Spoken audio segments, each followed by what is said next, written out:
Good day. Technology is dominating the workplace as never before.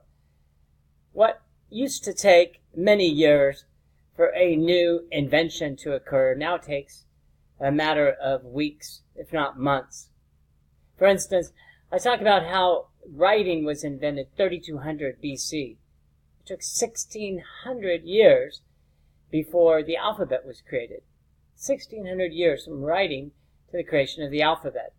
It's an amazing circumstance today.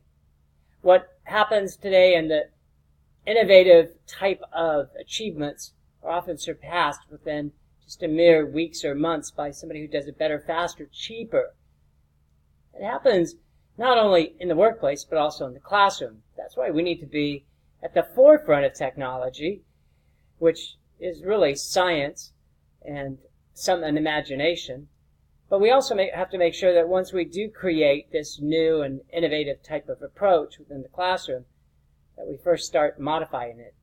It's almost like you dream something, you implement it, and then you go about trying to fix it, trying to revise it and renew it. The competitive advantage, which means the advantage you have over your customers, doesn't last as long as it used to. So we need to assess and adapt, whether it's in the organization or the classroom.